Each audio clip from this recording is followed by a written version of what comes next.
Tony Harrison, big challenge going up against Charlo in this fight. How's the prep been? I know you said you want to put Crunk back on the map, Detroit back on the map, but coming into this fight, how are you preparing for this Charlo? This fight is no different than the other ones.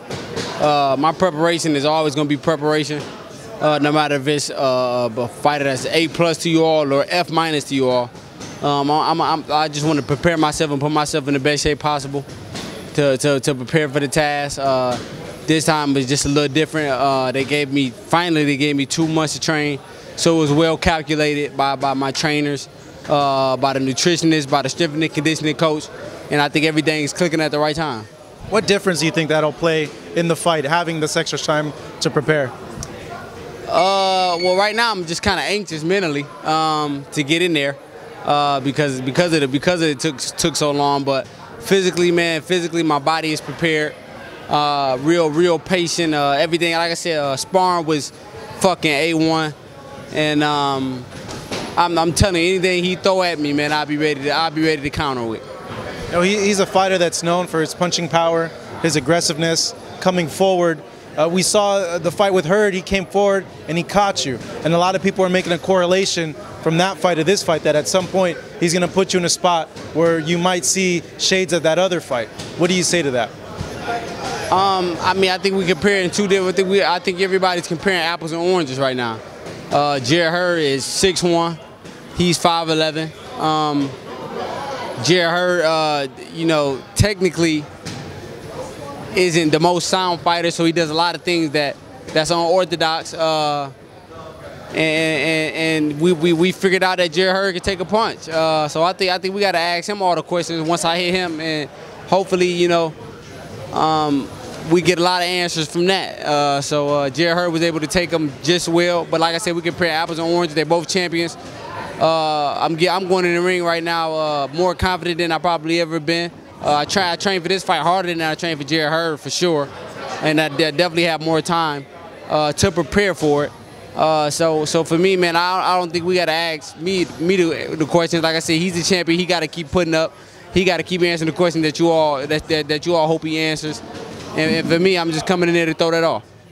When you look at him as an opponent, how do you size him up? Because you're a very technical guy, and you could box the pants off opponents when you want to. So when you look at him, is he on the same level you feel personally, in your opinion, as you? Or do you feel you're at a higher level than him technically? I feel like nobody's on my level, actually, technically. I think it's a good fight for me. I think it's personally a great fight for me.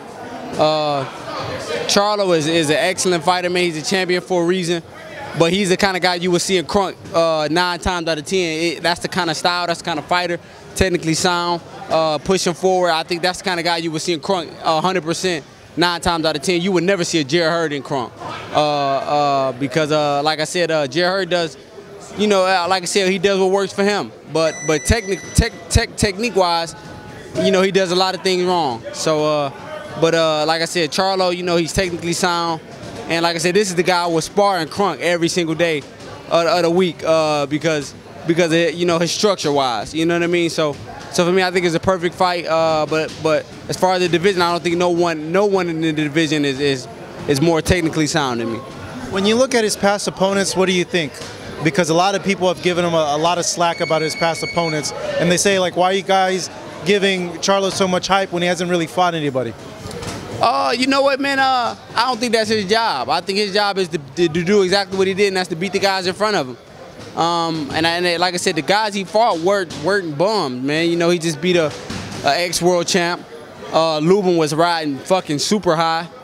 And I think Charles Hadley just barked himself up on the fight. But you know what, man? All those guys are quality guys, man. You know what I mean? So he did his job, you know? So, I don't go all into that. You know, he's not the promoter, he's not the matchmaker, he's the fighter.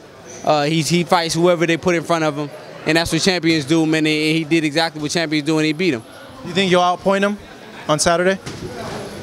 Well, you know, I don't know how to play out. You know, if I get my opportunity to take it out, I'll take it out. You know, but if not, you know, like I said, I've been more resilient, man. I learned how to be more resilient. I ain't the 21-year-old fighter that I was. You know what I mean? So, you know, time teaches you patience, man. And I've been more patient with the sport than anything.